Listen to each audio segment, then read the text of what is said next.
Hey guys, welcome to Storytime with Rex, Kolby, and Salem the kitten.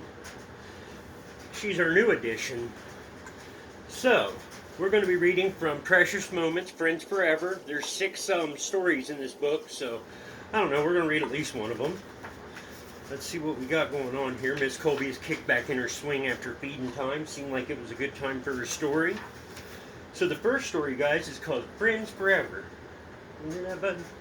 Christie and Rachel were best friends. They've been best friends since they were babies. They took their first wobbly steps together, and when they said their first words, they spoke to each other. They both said hi and giggled, then gave each other a great big hug. Every day, Christie and Rachel played together.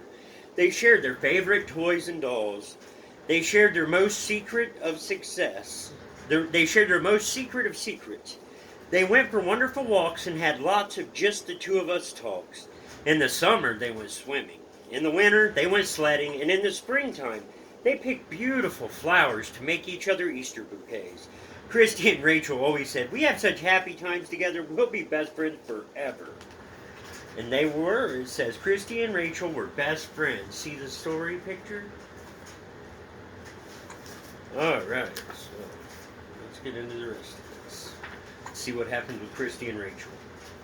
But one day, Christie was not her usual happy self. Her face looked sad. "What's wrong?" Rachel asked as she helped Christie with her hair. "I can tell something is making you sad." Rachel always seemed to know just how Christie was feeling.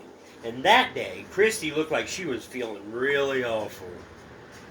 "Something is wrong," the little blonde girl said. "I am sad. Something very sad is about to happen." "What can I do to help?" Rachel asked. "Helping is what friends are for."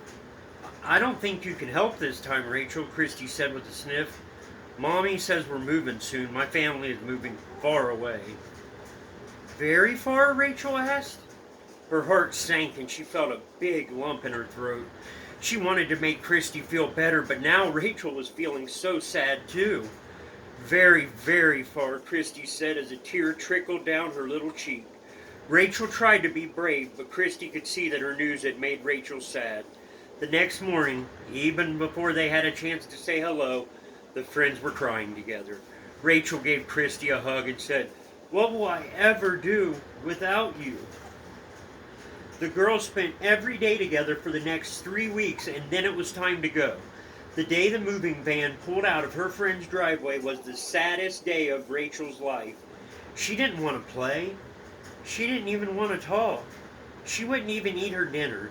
The sad little girl went to bed that night with tears on her cheeks and a lonely feeling in her heart.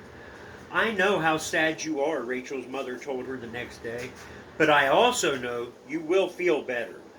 Maybe the people who move into Christie's house will have a little girl for you to play with." But Rachel didn't want another friend. And she didn't want to sit and watch strangers' movies into Christie's house. She decided to go for a walk to her favorite park. How could she ever have fun without Christie? She tossed a coin into a wishing well and heard it plop in the water. She looked deep down into the well water. "I wish you were here, Christie," she whispered to her own reflection. Rachel began to remember how much fun she and Christie used to have making up wishes and pretending they would always come true. These happy memories made her smile. It says she tossed a coin into the wishing well. See?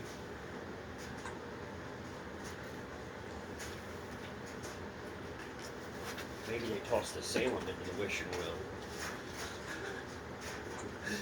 "I didn't think I'd ever smile again," she said to herself. "If happy memories can make you smile, then I should write some down and send them to Christie." At that very same time, in her backyard, Christie was looking into the water in a beautiful bird bath. It reminded her of the wishing well in her favorite park in her old neighborhood. She smiled as she remembered the wishing game she used to play with Rachel. "I think I'll write a letter to my friend," said Christie. "I wouldn't want her to forget all of our fun times." That day, the girls wrote long letters to each other, remembering the good times that they'd had together. The happiness they felt when they read each other's letters made Christie and Rachel realize that they didn't need to live next door to be forever friends.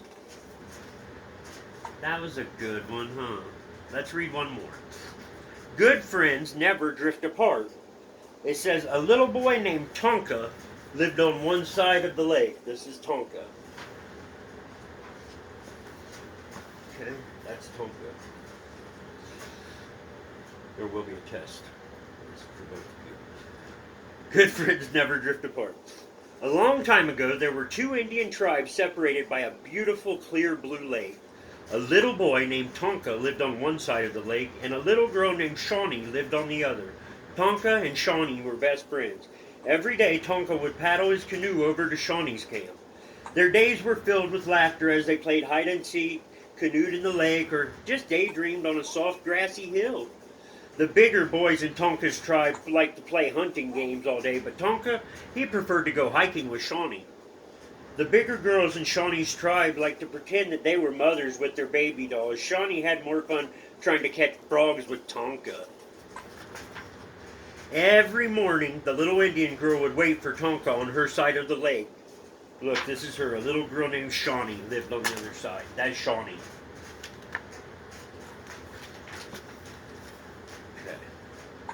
Every morning, the little Indian girl would wait for Tonka on her side of the lake, but one morning, Tonka didn't see his friend anywhere. The grassy bank was empty. He got out of his canoe and walked up to Shawnee's teepee. "Hello," he called. "Shh," a voice said from inside. Shawnee slipped outside.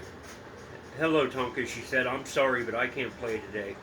Mommy needs help with our new baby." Tonka didn't know what to say. They always played together every day. He waved goodbye and dragged his feet back to his little canoe. Poor Shawnee, he thought. I bet she wishes she could be playing instead of staying home with that baby. Oh boy, that would have been fun, huh? Tonka tried to catch frogs. He hiked up a little hill. He even tried to play hunting games like the big boys. Nothing seemed to be much fun. He sat on his favorite daydreaming hill and thought, I bet Shawnee is awfully lonely. Being stuck with that baby all day can't be any fun. I'll send her a smoke signal to say hello. Boy, this guy really had it out for babies, huh? Are you enjoying this? Okay. Tonka felt a little better after sending her a message, so he headed off for his own camp with a little skip and a hop. "Oh, Tonka," called his mother, "I've been wondering where you were. I need some help, and all the big boys are gone." "Shawnee couldn't play today, so I don't have anything to do," Tonka said. "What do you need my help with?" "Well, it's usually a job for a bigger boy," said his mother, "but I'm sure you can help. We need extra wood for the special bonfire tonight." Tonka was really excited. He had never been asked to do big boy's work before. When his mother called him for dinner that night, the camp's woodpile was stacked up so high that Tonka could hardly even reach the top of it. "Look what you've done," his mother said happily. "You big, strong boy, you are really growing up." Tonka saw the pride in her eyes, and she smiled at him. He felt a very warm, happy feeling that went right down to his toes.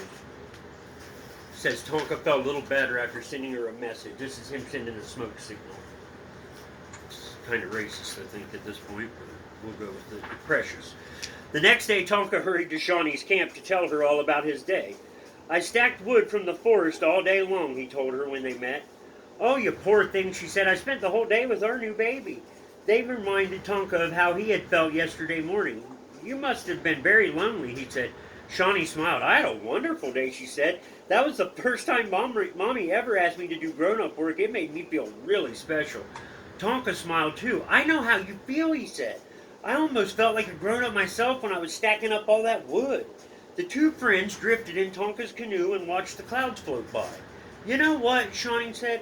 "I think we're starting to grow up." Tonka nodded. "And that probably means that we won't be able to play together every day." "You may be right," Shawnee said with a big smile. "But it doesn't mean that we'll ever stop being the very best of friends." Says the two of them drifted in their canoe. See? Alright, let's go ahead and read one more. We're going to do the last one here. Or this is the last of 3. Then we'll do the other part another day. We'll do the other half. A true friend. This is Penny telling her pig, "What a beautiful pig you are." Say, "Oh, you pretty pig." Alright, let's get into it. It was Tubby the pig's birthday. She was 3 years old.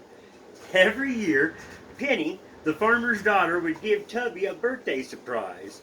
The little pig always loved her surprises, but this year she was especially excited. Penny had promised to find a friend for Tubby. It was hard for the little pig to make friends. Once she met a cow in the pasture. "Hello, Mrs. Cow," Tubby said. "How are you today?" Mrs. Cow smiled. "Just fine, thank you. Such a beautiful day, but what is that awful smell? Oh my goodness," gasped the cow. It's you. Tubby tried to make friends with the barn cat and the farmer's dog. She tried to make friends with all of the farm animals, but even the other pigs on the farm stayed away from Tubby. It seemed nobody wanted to be friends with a smelly pig. And the biggest problem was that, unlike the other pigs, Tubby truly liked being dirty. It was her favorite way to be. But today was different. Tubby had taken a bath. She wanted to be sparkling clean when she met her new friend. And she was. My, oh my, said Penny. What a beautiful pig you are.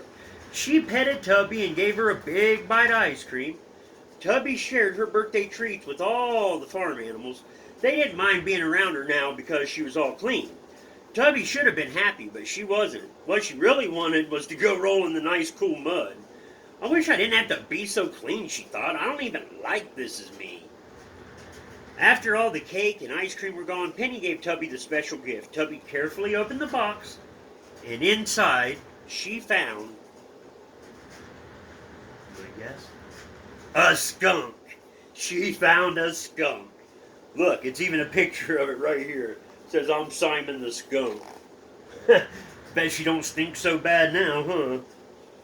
Let's see, it says, a skunk. I'm Simon, said the skunk.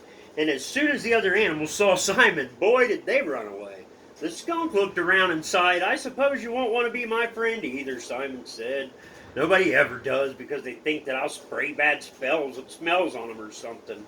They don't understand I only do that when I get frightened. But Tubby didn't care. She thought Simon smelled just wonderful. She showed Simon her pig pen, and he didn't mind a bit when Tubby rolled around in the mud all afternoon. Tubby learned something very important that day. She learned that you can only really be yourself with your true friends, and it's no fun trying to be someone you're not. That's the truth. That was a good set of stories, guys. I had fun. Thank you, guys. We love y'all. Isn't that right, Colby? Isn't that right?